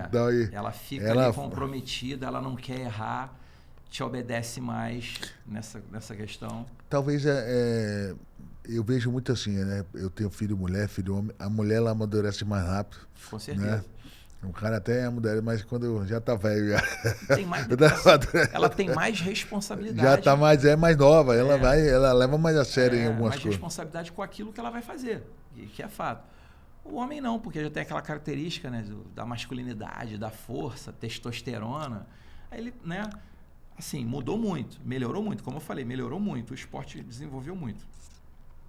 Mas assim, as mulheres, elas são mais comprometidas. Eu acho que isso é o sucesso das mulheres dentro do MMA. Do Brasil, então, né, cara? Como mudou? Se você pegar, assim, atletas brasileiras que tá destacando toda hora, o Rodrigo, né, que ele recebe muito negócio, chegou uma menina nova, e o pessoal vai mandando pra ele, de vez em quando me manda, né? Vídeo, fica mandando, o que você acha dessa menina? Cara, como ele me manda vídeo de menina lutando, que ele recebe, entendeu? Ele vai vendo, todo dia, eu vou lá no trabalho dele, às vezes ele tá vendo vídeo, direto ele tá vendo vídeo, meninas lutando. Isso não era comum, né, Josi? Não era. Não era comum. Época, eu comecei nova ainda, quando eu ainda criança, eu tive que lutar com homens, com meninos, porque tinham poucas meninas no taekwondo, praticando até o taekwondo, né? Até o taekwondo, eu tive que fazer lutas contra meninos. Quantos anos você lembra assim, você criança, com quantos anos você lutando? Com 9 anos. Com 9 anos eu lutava com meninos, cheguei a lutar com meninos. E hoje em dia o que a gente mais vê nas academias são meninas, né, treinando. E às vezes ela entra para emagrecer, né? Isso. E depois termina vendo que tem um talento. Né? E hoje em dia a gente vê, né? A mulher tá buscando seu espaço, tá chegando junto, né? Principalmente na luta, mostrando que é lugar de mulher também. E eu acho que está sendo inspiração também para essa nova geração. Então a gente está vendo aí muitas meninas na academia, muitas meninas procurando a luta. E isso graças a essas representantes que a gente tem aí. No MMA, principalmente, do Brasil, estão mostrando as meninas com muita garra, com muita técnica, trazendo assim grandes lutas, e acho que está só inspirando realmente a nova geração. Amanda Ribas, Amanda Nunes, essas mesmo foram, né, de alguma forma, grandes incentivadoras. Eu acho que uma das primeiras, assim, a Cyborg, né? A Cyborg, pô. Cyborg, que tá até hoje, né? Eu lembro da Campeã do Bellator, é isso mesmo, cara. Eu lembro da Cyborg quando já começou a fazer as lutas internacionais, quase ninguém assistia, eu já acompanhava, você começa aquele processo de estudar, né? Então, você vê a Cyborg já se destacando, eu acredito, assim, que ela tá ali no topo do ranking, porque ela conseguiu ser campeã em vários eventos, né? É difícil isso, né? São vários eventos. Porque eram os eventos da época, né? Ela era o Strike Force, depois o Strike Force virou o Bellator, depois o Bellator virou isso. E aí quem era... Foi campeã do UFC, depois foi pro Bellator. Aí foi campeã do UFC. Invicta? Invicta ainda, né? Não era Invicta, que tem um evento só de mulheres Invicta. Aí você vem ali nessa geração e você pega, a Amanda, que aí a Amanda veio também dentro do UFC, construiu uma história que é difícil bater a história dela ali dentro do UFC. Aí nessa geração aí você já vem, você pega a Amanda Ribas, aí lembrando da Amanda Ribas que participou do processo do MMA amador. Que foi campeã mundial. A Kathleen, que está hoje também, não chegou a ser campeã mundial, mas ela também participou do MMA amador. Ela chegou a disputar o campeonato mundial também. Né? Ela foi daquela primeira leva da Amanda. Na primeira leva da Amanda ela foi. Então você vê a importância de quem participou por essa base do MMA amador, de quem conseguiu chegar, das mulheres que estão hoje competindo e cada uma está escrevendo o seu nome, né? A gente tem muito essa coisa do respeito, né? Principalmente com as mulheres ali, de não estar só olhando, né? Você tinha num passado, você ter a mulher dentro de alguma profissão, mas olhando só o aspecto físico dela. Não estava olhando ela como um todo, né? A capacidade mental dela ou a capacidade física dela. Não, só olhava o aspecto físico. Era uma cultura masculina, mas do geral, né? De uma coisa que vinha acontecendo de gerações e gerações. E isso mudou. A mulher vem conquistando seu espaço, ela é mais aguerrida, ela está dentro do MMA, sendo o amador ou profissional, ela já conquistou o espaço, precisou dessas aí, que são as pioneiras, que a gente vai falar aí, no caso do Brasil, da Cyborg, da Amanda e outras aí que passaram por gerações. Na Tinogueira, a gente tem, eu lembro até hoje, tinha a Ana Maria, a Índia. Começou com a Ana Maria Índia. A Índia, foi uma das pioneiras. Eu lembro que na época, a Duda Yankovic. A Duda, né? Anos e anos atrás eu tive um contato com a Índia e ela treinava na BTT. Ela falou, lá o pessoal não gosta muito do MMA feminino, não quer trabalhar com MMA feminino, mas isso era um momento daquela época, porque o próprio UFC nem tinha uma categoria do feminino, né? Não tinha no UFC. Não tinha categoria. O Nuait falou alguma coisa que ele não gostava. gostava. Que não gostava e tudo. E depois mudou a opinião. né? E aí a Honda, né, veio... Foi a primeira campeã do UFC, e ela mudou isso também foi muito importante, porque independente de quanto tempo ela ficou ou não, mas foi importante para mostrar que tinha um espaço. Ela fez as mulheres acreditarem também que podiam estar ali num grande evento lutando. Acho que foi porque ela foi aquela campeã que deu muita mídia, né? Exato. Uma menina bonita, falava bem. Eu mesma e ela decidia luta dela. rápida, né? Ela tinha um bonito, né? Ela era dominante, né? Veio de esporte olímpico. Sim. Né? Então, enfim, eu acho que isso tudo foi um outro nicho de mercado, né? Produtos... Né? Quando você colocou o público feminino no MMA, você agregou empresas especialistas em produtos femininos, né? Roupa esportiva, roupa social, marcas que são específicas para o público feminino. Isso foi também importante também para a evolução do MMA, né? De você entender que ali é o espaço para todo mundo, né? de que é um produto a ser explorado, né? Com um mercado muito forte, né? Então, eu acho que isso é importante. As mulheres estão aí hoje, já fincaram a bandeira das mulheres dentro do MMA. Eu acho que não sai mais, né? Acho que pode ser um ou outro que pode ter alguma resistência. Eu, particularmente, eu sempre dei o treino para as meninas. Até hoje tem a Josi, eu tenho a Juliana Velasquez, que treina Juliana Velasquez, né? Eu tenho algumas atletas que já passaram. A Duda Jankovic já treinou comigo também. Então, tem alguma experiência já com o público feminino, né? Nesse próprio Mundial, com as meninas ali ajudando ali, dentro do que eu podia ali, né? Que a gente não treina no mesmo time, mas convive ali uma semana, às vezes até um pouquinho mais, de ter aquele convívio. O treinador, eu acho que o treinador que vai lidar com um atleta feminina também tem que entender um pouco desse universo feminino, na hora que fica na TPM, né? Tem tudo isso que você também tem que entender. Não é só você chegar ali, você tem que fazer isso, pronto e acabou. Não, a gente tem que aprender a respeitar essa condição também, de entender a abordagem que você vai usar, né? Não dá para você chegar ali com uma abordagem também e ser um cara muito bruto, né? Você está lidando com as mulheres. Também não dá para ficar com muito carinho, porque não tem carinho lá dentro, né? Ali, você tem que jogar a realidade. Você tem que jogar a realidade, não é? Você imagina, você tem alguém ali que pode, num grau de embalde daquele ali, botar o cotovelo na tua cara, te cortar. Então, você não pode romantizar aquilo que você está fazendo com o esporte. Não, que vai dar certo, não. Vai dar certo porque você está bem treinada. Mas se você não se defender, vai cortar a cara, pode ser nocauteado. Tem que falar a realidade, né? Então, não dá para ser aquele treinador que você, não, calma, não. Tem que falar a realidade. A hora de ser duro é duro. A hora que tiver que apertar um pouco mais, tem que apertar. Se precisar engrossar a voz para te escutar, você tem que se impor. E acabou a luta, é entender que tudo que está passando ali é por um momento da gente se preocupar com a integridade física do atleta.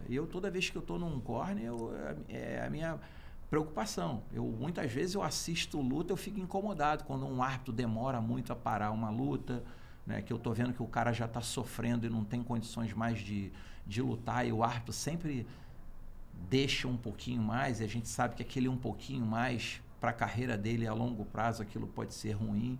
Então, hoje eu sou um cara que eu estudo o MMA, eu não estou preocupado com o resultado momentâneo. É um trabalho. Como que vai dar certo? Depois que você entra, quanto tempo você vai ficar nessa carreira? Porque é uma gestão, você sabe disso. Hoje você é lutador. Você tem que pensar no longo prazo do cara. No longo prazo, saber entender. Não é deixar você empolgado, o cara já começa, ganha a primeira graninha dele, ele entrou no UFC, já acha que é milionário, né? Então a gente sabe toda dessa história. Então a experiência que eu tenho hoje, tudo que eu posso sentar, conversar, bater um papo com o atleta e mostrar para ele, o caminho é assim. A gente tem que fazer dessa maneira que, a partir desse momento, o que você pode fazer é investir, continuar investindo na tua carreira. Então, se você precisa tomar um suplemento melhor, compre esse suplemento melhor. Se você precisa de um material melhor para você treinar, compre. Se você precisa de um sparring específico, contrata um sparring específico, porque às vezes no time não tem alguém que reproduza o mesmo movimento que o teu adversário. Então, se você precisar pagar alguém para reproduzir esse movimento, que você invista na sua carreira, que você pague, entendeu? Então, isso tudo eu venho conversando com o atleta para mostrar para ele o quanto que é importante, né? A gente, no alto rendimento, não tem a história de tipo, vale a participação. Não, é vitória. O alto rendimento é vitória. Vitória. O atleta tem que ter a cabeça diferente. A cabeça dele tem que ser, como muitas vezes você fala, é a cabeça de campeão. Você tem que ter cabeça de campeão. Você está pensando na derrota? Esquece isso. Você não tem nem que pensar na derrota. Aí ela pode acontecer, a gente tem que estar preparado para ela, mas você não tem que pensar nela. É cabeça de campeão. Você vai vencer e ponto. Qual o seu plano? Eu tenho o plano A, B, C, D. Não, então você não tem nada. É o plano A, que em algum momento a gente pode virar a chave, né? A luta está melhor aqui, então se a gente pensou que a luta ia ser melhor em pé, mas a gente viu que é fácil no chão, por que não vamos jogar no chão? Joga no chão para a luta ficar mais fácil, pô. Para que eu vou me arriscar, me machucar, se eu posso sair da luta inteiro, já me preparar para uma próxima luta, né? Porque às vezes a gente faz aquele embate, o público gosta, mas sai machucado, e para se recuperar demora para você lutar de novo, né? Então, eu acho que é isso tudo que eu venho tentando passar para os meus atletas, principalmente essas atletas da categoria do feminino que eu trabalho. Falar a realidade. Para toda a estratégia, né, que você cria, você tem que criar uma tática depois, né? Uma tática ali para depois botar, né? Se você não confia no que ele está falando, se você não confia se ela está bem preparada, termina que sente, né? Você termina sentindo ali que... Eu sempre falava assim, que a galera, quando eu pegava uma luta, eu mostrava lá pro Wanda, chegou mais até pro final, eu fiquei mais velho, até investia mais nessa parte, né, emocional do negócio, ficava ali mais escutando mais pensando muito na tática. Mas se você não tiver uma tática seguir aquela tática ali, não adianta nada, o treinador vai lá, você vai botar para baixo, o cara vai lá, conversa da trocação, o cara fica nervoso e sai da tática, né? Sai da tática, foge a estratégia da luta. E aí, assim, uma luta muito rápido, né? Um detalhezinho pode fazer a diferença. Você pensou numa coisa, o cara também... você tem que entender que tem um cara treinado do outro lado também. Do outro lado, né? Do outro lado tem um cara querendo Nessa situação, Josi, teve alguma situação, porque sua estratégia é mais de ficar mais longe, mas você explora muita velocidade, porque você vê que taekwondo é rápido, velocidade, só que de repente, grudou tudo e não teve nem chance de usar a velocidade, já pensou assim, na hora, agora tem que mudar essa estratégia agora, né? Não, sim, ao longo desse período, né, lutando MMA amador, a gente teve que ir agregando outras modalidades. Só que aí o que eu também fiquei confiante, não só o taekwondo me dá uma noção de distância muito boa, né? Mas eu também comecei a treinar armas dentro do Muay Thai, dentro do treino de MMA, para caso a luta chegue na curta distância. Então, assim, esse período que eu também fiquei treinando muito Muay Thai, o Wander me trouxe essa segurança, né? De como me portar, o que fazer e como utilizar as minhas armas. De colocar nesses momentos. Então, a gente também teve que começar a treinar outras armas para ficar confiante ali até melhorar o nível de trocação, porque eu não tenho como também numa luta de MMA só chutar, que era o caso do taekwondo. A gente teve que também adaptar os chutes, adaptar a distância, saber lutar não só na longa, mas também na curta, saber o que fazer em vários tipos de situação. Então, assim, como você falou, não só treinar, é acreditar no trabalho, na experiência do Wander e também no que ele passa para mim. E no MMA amador, diferente do profissional, a gente também não tinha como saber exatamente qual a atleta que eu ia enfrentar. Então, a gente não tinha como se preparar para um atleta... Você não faz uma estratégia tão... a gente tinha que saber um dia antes. Então, eu ganhei hoje, aí a menina do outro lado da chave ali ganhou. Agora eu sei com quem eu vou enfrentar. Então, a gente tinha curto espaço de tempo para definir uma estratégia de luta e para enfrentar ela amanhã. Então, assim, eu confio, né, plenamente na experiência dele e naquela estratégia de luta para aquela adversária que a gente ficou sabendo hoje quem é. E você chama assim no dia, Wanda? Chama na hora ali?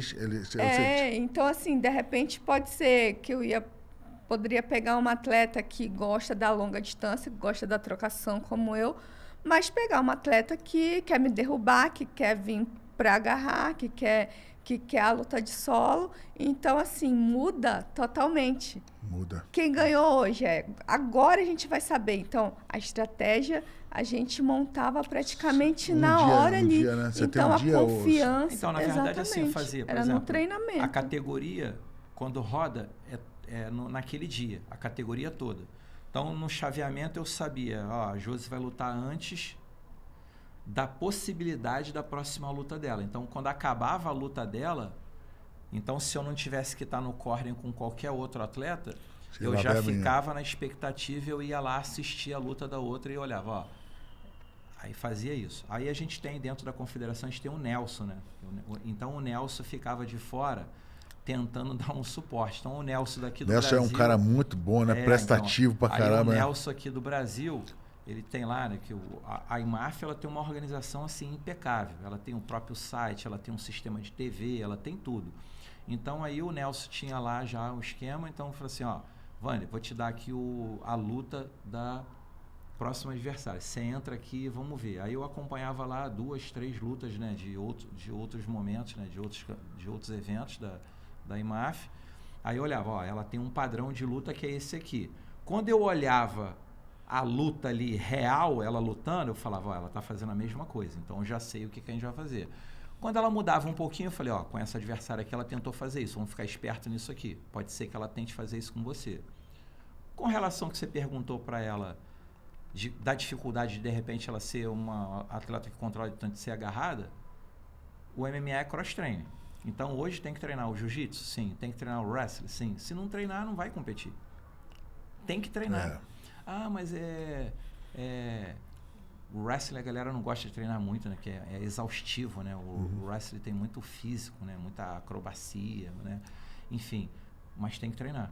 Se você não treinar, tu tá em igualdade. Por quê? Quando a gente sabe, quando você tem um bom atleta na mão, quando ele está no momento de dificuldade e ele consegue se comportar bem. Então, você tem ali, foi derrubado. O grau da embalde está vindo com toda a força do mundo. Tu tem que ter aquela calma, o soco vai estar entrando, tá se protegendo o máximo que você consegue, mas aí você vai ali, agarra, encosta na grade, vai levantando, vai se virando, e quando tu sai daquele momento, fala, agora é minha vez. Tu me bateu? Agora espera que, tu vai ganhar o seu também. Vamos ver quem vai ser melhor nesse jogo. Agora, quando você começa dentro da área que você não é a tua zona de conforto, e você começa a ser golpeado, e tu olha, tu vê na carinha ali, já faz aquela carinha de choro, que está incomodado, aí, cara, tem que se preparar mais.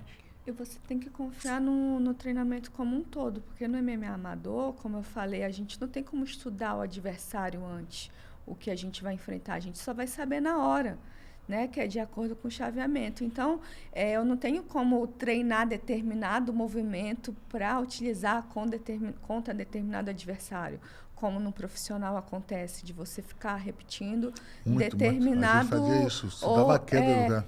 Eu não tinha como. Então, eu tinha que estar confiante nas armas que eu tenho e no treinamento como um todo. E estar pronta para qualquer coisa, realmente, para qualquer adversário. Usar o que você tem de melhor, né? Exatamente. E para qualquer estilo de luta que viesse ali na minha frente. Porque um dia você luta com a menina boa de wrestling, outro dia você luta com a menina da trocação. Então, a gente tinha que estar preparado para tudo e montar a estratégia, confiar um no outro e acreditar no nosso trabalho, na verdade. A gente tem que entrar ali, não tem como. A gente tem que acreditar no que a gente tem e fazer o melhor. Não é fácil, não é fácil. Wander, não poderia perder essa oportunidade de estar aqui com você, né? E lembrar aí que a gente treinava junto ali com o Luiz Alves, né? Na Box Thai, onde eu te conheci. se eu não me engano, ali em 1999, alguma coisa assim, né? Isso. Se eu não me engano, 98, 99 ali, na época do Luiz Alves, antes até de eu estrear no MMA, era jiu-jitsu, só do jiu-jitsu ali, aí eu queria estrear no MMA e fui treinar lá no Grajaú, no Luiz Alves, no Muay Thai, e tinha uma rixa, né, antigamente ali com a galera do jiu-jitsu, com a galera da luta livre, do MMA, e o Luiz Alves foi um cara que agregou, que ele trouxe o pessoal da luta livre, trouxe o pessoal do jiu-jitsu, o Rodrigo, Zé Mário, Libório, aí treinou o Dedé Pederneiras, e aí começou, né, o Dedé Pederneiras naquela época ali. Depois alguns atletas do Luiz foram para Nova União, alguns chegaram a vir com a gente ali também na época da Tinogueira, e sempre teve um bom relacionamento. Luiz Alves era um cara, né, sensacional, que foi o presidente da Confederação Brasileira de MMA, de Muay Thai, e desenvolveu muito o Muay Thai aqui no Brasil, né? Mestre sensacional, né? Cara, eu comecei treinando com um outro professor que era conterrâneo do Luiz. A verdade é essa, eu treinava com um professor que era conterrâneo do Luiz. E esse meu professor, ele tinha um bar, assim, um restaurantezinho, né? E o Luiz sempre ia lá, saía do Grajaú, que eu treinava no Riachuelo, ali na 24 de maio, e aí o Luiz ia lá, passava lá. Só que chegou algum momento onde eu treinava, já não dava mais para onde eu treinava. Eu já tinha evoluído num ponto que a Box Thai era a referência para você treinar. Então, como esse meu professor era conterrâneo, era amigo, então não ficou aquela coisa do tipo, tu tá saindo daqui para treinar o Creonte, né? Tá saindo daqui, vai treinar em outro lugar. Não, foi um processo assim natural, fiquei treinando na Box Thai e lá a gente teve a oportunidade de passar por esse processo de construção, de ver a evolução do MMA, porque como você falou, existia uma rixa ali, jiu-jitsu, luta livre e o Muay Thai, que na época era chamado de boxe tailandês, né? Que a galera não falava não, o Muay Thai, falava o boxe tailandês. Então você tinha os representantes ali dessa modalidade, que aí quando tinha, não era o MMA, era o antigo Vale Tudo, né? As regras eram diferentes, né? Era Vale Tudo mesmo, você podia fazer ali qualquer coisa com o cara ali naquela luta. Mas, assim, o Luiz, como você falou, o Luiz sempre foi um cara que agregou. E sempre deu oportunidade para todo mundo. Então a Box Thai tinha uma parceria com o mestre João Ricardo, que era da luta livre, que foi, acho que isso foi importante.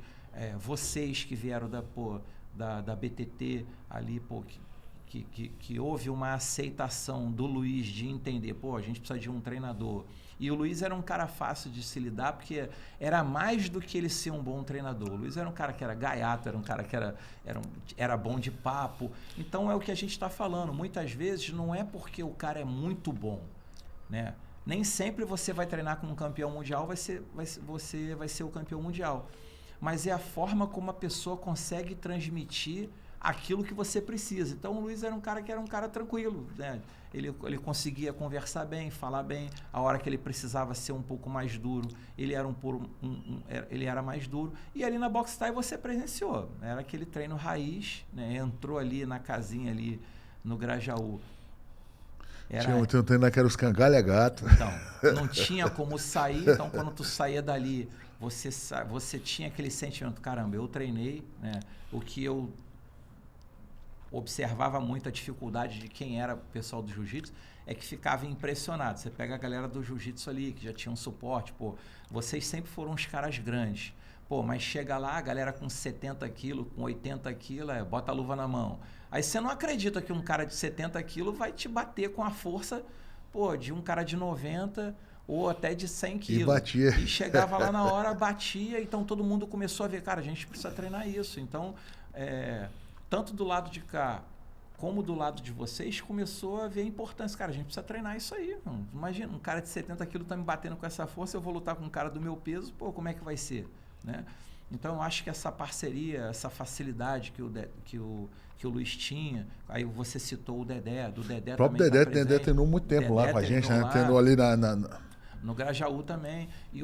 Aí o Dedé, por ter treinado lá também, galera, as portas ficou abertas, o pessoal da Nova União. Então, esse momento, acabou essa história de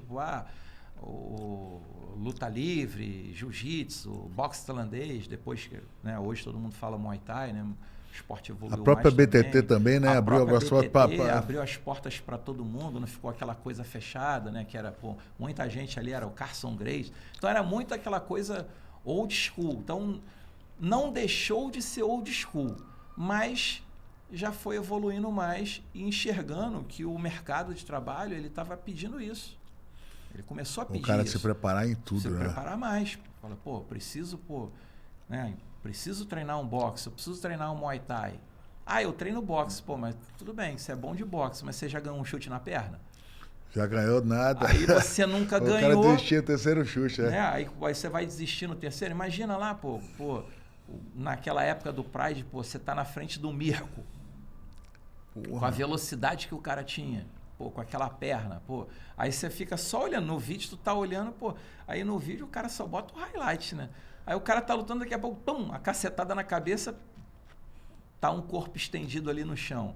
E daqui a pouco, cara, eu vou ter que enfrentar esse cara. Como é que eu vou fazer? Eu só sei agarrar.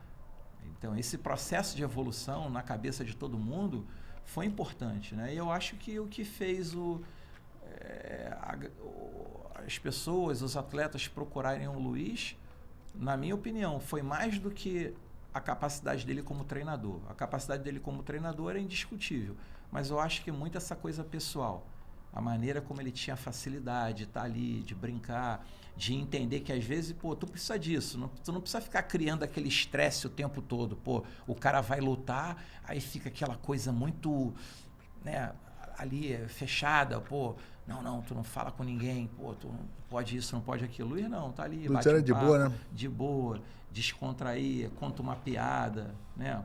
Juntava ali, gostava de um churrasquinho, chamava a galera toda hora pro churrasquinho. Enfim, era uma coisa que isso é importante também. Criou a irmandade ali. Criou uma irmandade, né? É o que eu falei da questão do MMA amador. Quando você criou aquela irmandade ali. Porque né? você tem essa irmandade, que tá todo mundo ali pelo Brasil, não tá pelo seu time. Tá todo mundo junto, na hora tá todo mundo gritando, um torcendo pelo outro, né? Então, acho que o Luiz, ele quebrou isso um pouco, de estar agregando, de estar trazendo as pessoas, de mostrar um outro lado, de mostrar outras modalidades, né? O Luiz também tinha um conhecimento da luta livre, né? Ele veio dos primórdios ali, né? Da época do Flávio Molina, dos primeiros vale-tudos ali no Maracanãzinho, daqueles desafios ali, luta livre jiu-jitsu, né? Dessa história como um todo, o Luiz participou daquilo. Pegou a época do Flávio Molina, né? Pegou a época do Flávio Molina, foi aluno do Flávio Molina, né? Então, acho que o Luiz entendeu o quanto que era importante evoluir desse lado. E eu dou graças a Deus, porque tudo que eu pude presenciar, eu agreguei, além daquilo que eu consegui evoluir, mas os meus primeiros passos ali para pensar em MMA foi exatamente ali dentro da Box Thai, conhecendo o início de todos vocês ali, de pegar um cara do zero, falar, esse cara só sabe chão. Como é que ele faz? Como é que é o comportamento? Olha, ele toma soco, se assusta, bate na perna dele, ele faz cara de choro, entendeu? E isso tudo ir aprendendo para hoje, nesse momento, eu ter esse nível de experiência e conseguir falar, cara, você precisa se preparar assim, assado, né? Eu não sou um cara, tu me conhece, eu sou um cara que eu fujo dos holofotes da luta. Eu gosto de estar por trás, nos bastidores, né? Hoje está aqui, está falando, várias vezes, quantas vezes lá, no time lá, as equipes de TV o tempo todo, e eu, não, vai lá o atleta. Eu sempre me coloquei na condição de treinador. A peça principal é o atleta, né? A gente sabe que o atleta não tem o sucesso que ele tem sem ter os treinadores. Eu nunca fui individualista na questão de não, tem uma equipe por trás. Eu numa função, tem outro treinador na outra função. É um time, né? Tem uma participação de todos. Então, quando eu entendi isso, e isso eu acabei trazendo do esporte olímpico, que a gente trabalha dessa maneira, ter uma equipe multidisciplinar, você entender, estudar, você conversar com o preparador físico para entender como que foi a preparação física dele, para na hora do teu treinamento você não desgastar tanto o teu atleta, para ele ter um resultado melhor, para ele conseguir absorver aquele teu pensamento que você quer colocar como estratégia na hora da luta. Então, isso para mim foi tudo importante, ter todas essas experiências ali dentro da Tinogueira, a abertura que eu tive para estar lidando com vários atletas, de pegar uma geração que já era bem sucedida de atletas, que quando eu entrei já tinha uma geração de atletas bem sucedidos, o teu caso, o Rodrigo, o Anderson quando ia lá, Feijão e um Toquinho, né? São grandes atletas do cenário do MMA nacional, mas tive a oportunidade também de ver e ajudar a construção de atletas de uma nova geração do MMA. Né? Como a Juliana também, né? A Juliana, que foi desde o primeiro... Desde os primeiros passos até chegar ao auge, campeã do Bellator. Campeã do Bellator, né? Que é um dos grandes eventos. Enfim, então eu me coloco muito nessa condição de treinador, da importância que o papel do treinador tem na vida daquele atleta. Saber dar uma boa orientação, você mais do que isso, a gente entende, já conversou isso várias vezes, e desenvolve um trabalho com a conduta e os valores da arte marcial, ela nunca pode ser perdida. Não é porque você é um atleta de alto rendimento e a gente deixar passar. Eu acho que muitas vezes alguns só falam isso no início ali, porque você é o faixa branca, aí depois que ele pega a faixa preta, o cara fica poderoso, aí esqueceu todos os valores. Né? Poderoso mesmo. E não dá para você esquecer. A gente tem que ter esses valores, porque senão você não consegue se seguir. Né? Você ser um cara bem relacionado, disciplinado, se você quer ser atleta, tem que ter todos esses valores, né? Bem definidos, porque um dia o teu momento de atleta vai acabar e se você gosta da luta, se você quer viver da luta, tem um mercado para isso, ou seja treinador, ou ser um empresário, dono de academia, ou dono do seu próprio time, enfim, você tem opções, mas você tem que ter valores. Mais importante do que isso são valores. Então eu carrego muito isso, esses valores, principalmente com a tua conduta. A tua conduta, o treinador é o espelho para o atleta. Você pegou muita coisa do Luiz sobre isso também, então, né? Isso é uma coisa que o Luiz era um cara que a conduta dele era exemplar, né? Então, ele sempre passou isso pra gente, né? De como que você tem que se comportar, né? Ele sempre deu abertura. Muitas vezes ele fala, pô, Vander, vamos lá. Eu lembro lá, pô, na casa lá em cima, a casa lá, ele, pô, Vander, vamos lá no treino lá. Pô, eu tenho que ir lá com o Rodrigo lá, eu queria que você fosse lá pra você dar uma olhada. Às vezes ele pedia a minha opinião. Pô, vamos lá dar uma olhada lá num ringue de boxe lá que tem que fazer, o que você acha lá? Então, tipo assim, o Rodrigo sempre, o Luiz sempre me deu abertura para estar indo do lado dele, para olhar, e não foi só para mim não, o Luiz deu abertura para muita gente. Então hoje a Boxstyle ela virou uma referência porque ela espalhou vários assim dentro desse mercado de trabalho, cada um, né? Pô, então você tem o Gazé, que o Gazé hoje aí, pô, é um dos comentaristas aí do canal de TV, tá falando, pô.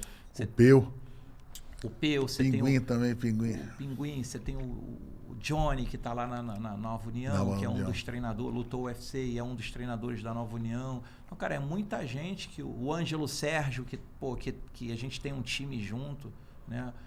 E é meu parceiro. O Dario também, né? Dario, que trabalha lá. Você já foi lá no projeto, né? Pô, tem lá da a gente Faetec? Tem uma história, um projeto da Faetec lá, que é o CIAN, que é um centro específico só das artes marciais. Hoje eu estou numa condição lá de coordenador dentro da escola, né? Então a gente tenta ajudar lá o entorno da comunidade, mas a arte marcial lá, ela é curricular para os nossos alunos da Faetec. Então isso tudo eu só consegui chegar a esse momento porque o Luiz ele deu essa abertura. Ele acreditou e falou, pô, vai lá que tu é bom nisso. Né? Então eu tive que ter uma pessoa do meu lado falando que eu sou bom e acreditar e desenvolver o trabalho. Né? E é o que eu tento fazer hoje. Eu tento chegar ali e falar, pô, cara, vai, acredita, vamos lá. Eu não posso acreditar mais do que ele, mas eu posso estar fomentando isso para ele o tempo todo. Né? Pô, cara, vamos lá. E junto não só com a técnica, mas como te falei, com os valores da luta, da arte marcial, daquilo, pô, da conduta dele como ser humano como um todo, que é isso que é o mais importante. O campeão mundial tu é hoje, amanhã não é. Mas a tua conduta, ela vai ficar para sempre. Entendeu? Então, como os caras vão lembrar de você. O respeito que você teve você adquiriu dentro da arte marcial, isso vai ser inabalável. As pessoas não vão falar de você. Agora, se você não teve boas condutas, aí realmente, né, não vai ser uma coisa legal para você. Não. Mas se você foi aquele cara íntegro, é independente do resultado.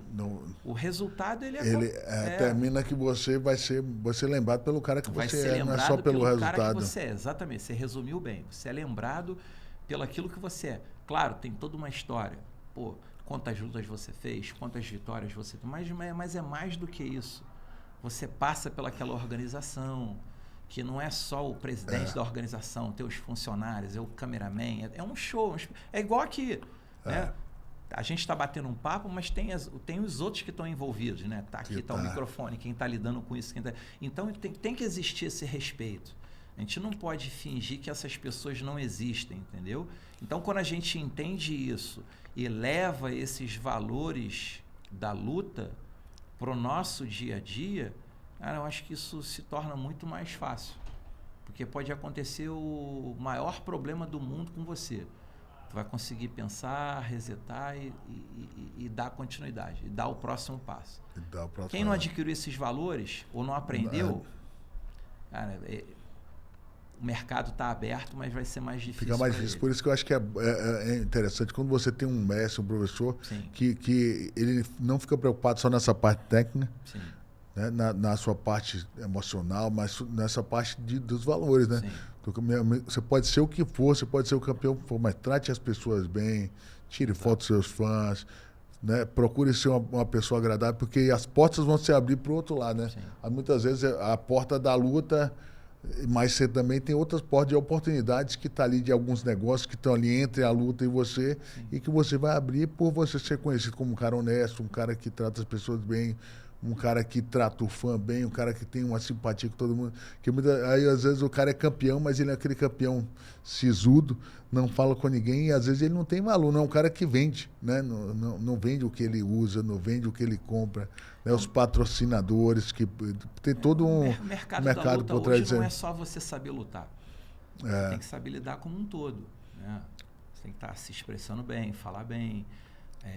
É importante a gente estar hoje, eu sempre oriento os meus atletas hoje, a gente sabe que hoje, se você luta numa organização americana, você está falando bem o inglês. O inglês é uma língua universal.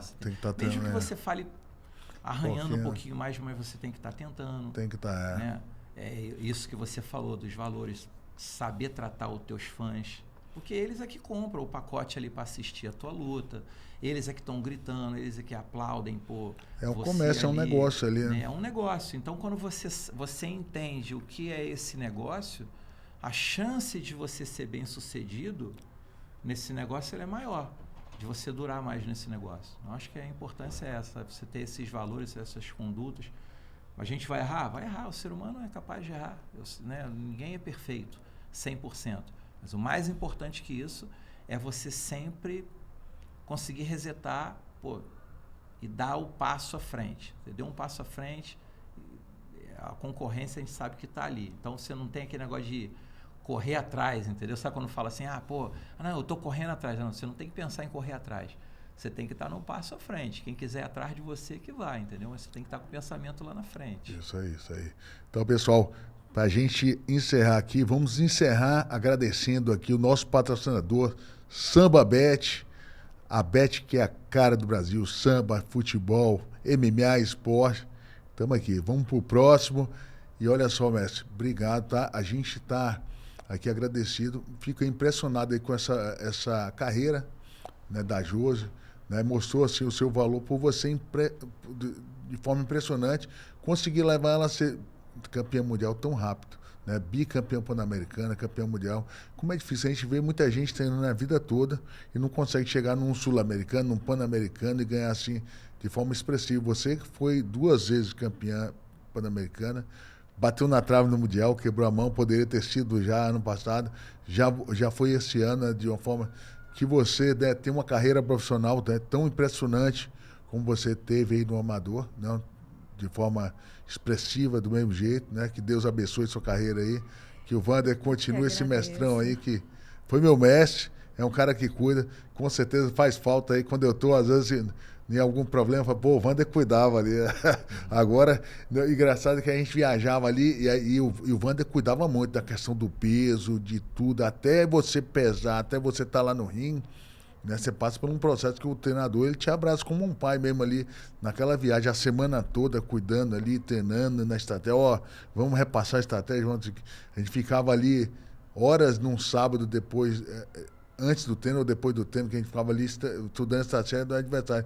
O cara tem que ter paciência e realmente tem que se dedicar, né? Eu acredito assim que você vai ser vai ter uma grande carreira, porque você já veio e deu esse resultado. A parte mental conta muito.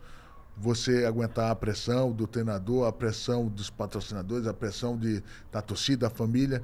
Mas eu acho que como a experiência que você tem está contando, tudo é uma soma, né? Bota um númerozinho a mais, um número, quando você vê, você está com 200, o cara ainda está com 80 lutas, com, sei lá, 30 lutas de MMA, você está lá com 200 lutas, que cada luta contou. Né? Então, acredito nisso, na sua carreira por isso, né? Fiquei feliz de você ter vindo, fiquei feliz aí do Wander ter vindo com a gente aí, poder... Já fiz algumas entrevistas com ele em outras oportunidades, é um cara que fala muito bem e resume bem, assim, de forma didática, o que é o MMA, o que é o cenário do MMA no Brasil, né?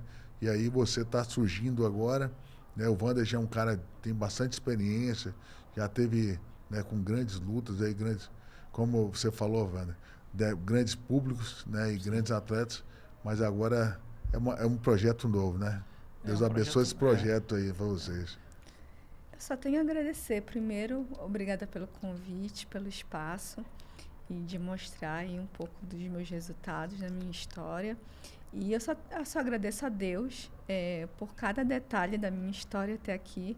Eu acho que os resultados vieram em função de toda essa experiência, toda essa bagagem, desde criança, dentro, né, da luta.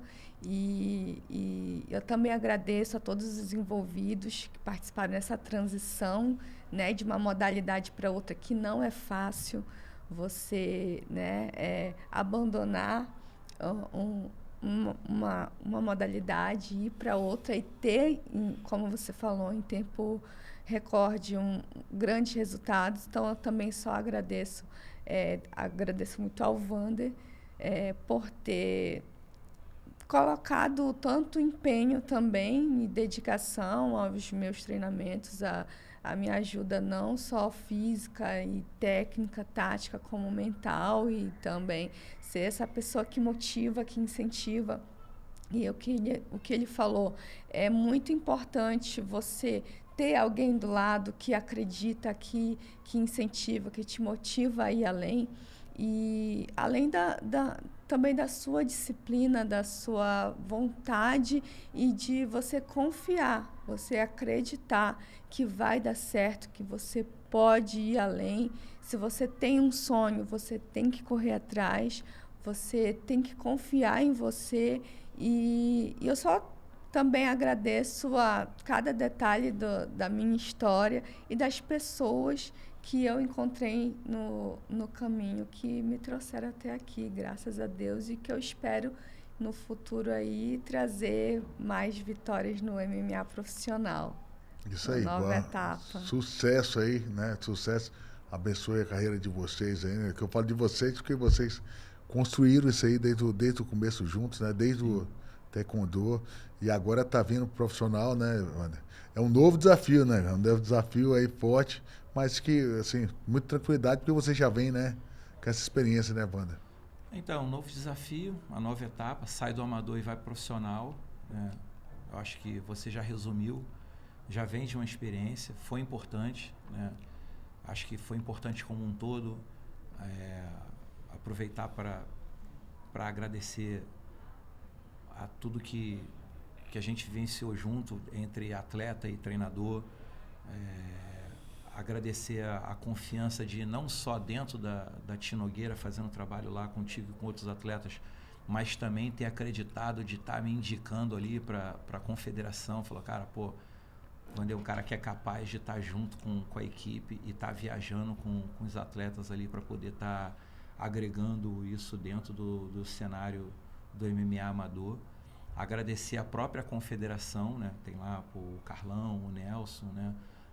Tem você, tem Rodrigo, tem muita gente que está envolvido por trás ali, tentando ajudar o esporte de base, que não é fácil, né? É difícil. Quando a gente fala assim dos resultados, parece que foi tudo muito rápido, parece que foi tudo muito fácil, mas não é fácil, né? A gente sabe disso, que é um sacrifício para todos, né? E agradecer de mais uma vez estar aqui falando, ter a oportunidade de falar um pouquinho do nosso trabalho, em específico aqui da Josi, desse resultado que ela trouxe para o Brasil, que eu espero muito que esse resultado venha com frutos para a nova geração, para a confederação, né? Que você aqui tenha outros atletas sentados aqui nessa mesa, né? Te parabenizar por esse novo trabalho, que é mais um trabalho, né? Além de ter sido treinador, ser empresário, dono lá de franquia, de todo esse trabalho, de construir um legado, de manter um legado, mas com aquilo que eu te falei, sempre com conduta, com honestidade, nunca tentando passar por cima de ninguém, sempre tendo um olhar de estar tentando ajudar. A gente às vezes quer ajudar muito, mas nem sempre pode também, né? A gente faz o que pode, mas o mais importante é que é o que as pessoas também têm que querer, né? Que às vezes a gente quer muito e o outro não quer, né? Então, todo esse trabalho, que você, nesse trabalho aqui, você tem aí, perdure, né? Que isso aqui é um novo momento, e isso aqui é muito bom para a divulgação dos atletas, divulgar o trabalho, que você tenha sucesso aí, e só tenho a agradecer aí pela essa parceria de anos aí que a gente tem. Tamo junto, tamo junto. Então valeu, pessoal. Esse foi o nosso ToroCast de hoje, muito especial aí com o Wander Valverde, a Josi, nossa campeã, né? E hoje a gente, primeira mão aí, tá recebendo essa notícia aí da migração dela pro profissional, né? Então, sucesso aí, Wander, sucesso, Josi. Esse foi mais o ToroCast de hoje. Daqui a pouco tem mais.